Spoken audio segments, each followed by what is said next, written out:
Hello everyone, I'm doctor Balamurugan. இன்றைக்கி நம்ம discuss பண்ணுற டாபிக் என்னென்னு பார்த்தீங்க அப்படின்னா, குழந்தைங்களுக்கு காமனாக ஃபேஸ் பண்ண ஒரு முக்கியமான விஷயம் தான் என்ன அப்படின்னா அப்பெண்டிசைட்டிஸ். அப்பெண்டிசைட்டிஸ் எங்கே வரும்னா அப்பெண்டிக்ஸில் வரும். அப்பெண்டிக்ஸ்னால் ஃபஸ்ட்டு என்னென்னு தெரிஞ்சுப்போம். அப்பெண்டிக்ஸ் அப்படின்னா எங்கே இருக்கும் அப்படின்னா, நம்மளுடைய ரைட் சைடில் லோயர் அப்டமனில் லார்ஜ் இன்டெஸ்டைனில் சீக்கம்ன்ற ஒரு பார்ட்டோடைய அட்டாச்சாக இருக்க ஒரு ஃபிங்கர் ஷேப்பில் ஒரு ஒரு ஒரு பார்ட்டு தான் அப்பெண்டிக்ஸ். அப்பெண்டிக்ஸ் வந்து ஒரு இன்ஃப்ளமேஷன் ஆயிடுச்சுன்னா தான் நம்ம அப்பெண்டிசைட்டிஸ் சொல்லுவோம். அப்பெண்டிசைட்டிஸ் ஆயிடுச்சு அப்படின்னா காமனாக சர்ஜன் வந்து என்ன சொல்லிடுவாங்கன்னா அப்பெண்டிக்ஸை ரிமூவ் பண்ணிடலாம் அப்படின்னு சொல்லுவாங்க. அப்பெண்டிக்ஸை ரிமூவ் பண்ணால் நல்லதா, அப்பெண்டிக்ஸில் எதுவுமே யூசஸே கிடையாது அப்படின்னா கண்டிப்பாக யூசஸ் இருக்குது. அப்பெண்டிக்ஸில் என்னென்ன யூசஸ் அப்படின்னா, நம்ம உடம்புல குட் பாக்டீரியா பேட் பாக்டீரியான்னு 2 பாக்டீரியா இருக்கும் சரிங்களா. குட் பாக்டீரியாவை நம்ம நார்மல் ஃப்ளோரான்னு சொல்லுவோம்.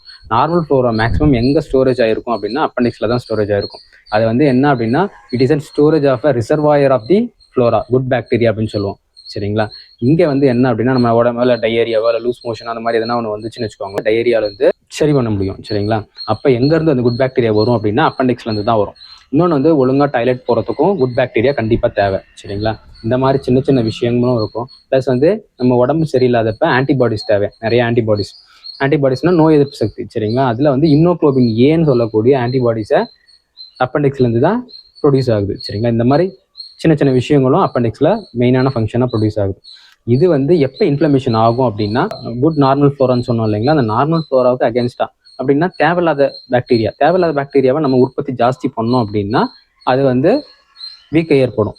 எப்போ அப்படின்னா குழந்தைங்களுக்கு நம்ம ஸ்நாக்ஸ் கொடுக்குறோம் பார்த்தீங்கன்னா, நிறைய பேக்கெட் ஐட்டம்ஸாக நம்ம கொடுத்துட்டே இருக்கோம், இல்லை வந்து நிறைய ஃபாஸ்ட் ஃபுட் ஐட்டம்ஸாக கொடுக்குறோம், நிறைய நான்வெஜ் ஐட்டம்ஸாக கொடுக்குறோம். இந்த மாதிரி நம்ம கொடுக்குறப்ப என்ன ஆகும் அப்படின்னா அந்த குட் பாக்டீரியா கெட்ட பாக்டீரியாவாக மாறிடும். அப்போ என்ன ஆகும்னா ஆட்டோமேட்டிக்காக இன்ஃப்ளமேஷன் ஆகிடும் அப்பெண்டிக்ஸ். இதை தான் நம்ம அப்பெண்டிசைட்டிஸ்ன்னு சொல்லுவோம். சடனாக பெயின் வரும், வாமிட்டிங் இருக்கும், இந்த மாதிரி நிறைய தொந்தரவுகள் இருக்கும். அப்பெண்டிசைட்டிஸில் அப்பெண்டக்டோமி பண்ணிடுவோம், அதாவது அப்பெண்டிக்ஸை ரிமூவ் பண்ணி எடுத்துருவாங்க. அப்போ என்ன பிரச்சனை வரும்னு பார்த்தீங்க அப்படின்னா இந்த குட் பாக்டீரியா ப்ரொடியூசிங் கம்மியாகும். நல்ல பாக்டீரியா இருக்கப்ப டாய்லெட் ஃப்ரீயாக போவான்னு சொன்னோம் இல்லைங்களா. அப்போ நல்ல பாக்டீரியா இல்லாதப்ப கொஞ்சம் சில டைம் முக்கியம் போகிறதுக்கான வாய்ப்புகள் ஜாஸ்தி இருக்குது. இந்த மாதிரி சின்ன சின்ன காம்ப்ளிகேஷன்ஸ் வரக்கூடிய சரிங்களா. இப்போ இதெல்லாம் நம்ம சொன்னதெல்லாம் தவிர்த்தோம் அப்படின்னா கொஞ்சம் ஹெல்த்தியான லைஃப் ஸ்டைல் வாழ்றப்ப அப்பெண்டிசைட்டிஸ்லேருந்து நம்ம ப்ரிவென்ட் பண்ணிக்கலாம் சரிங்களா. இதில் வேறு எதனா டவுட்டோ இல்லை வேறு ஆர்கனை பற்றி டவுட் இருந்தால் கமெண்ட்டில் சொல்லுங்கள், டிஸ்கஸ் பண்ணுவோம். தேங்க்யூ.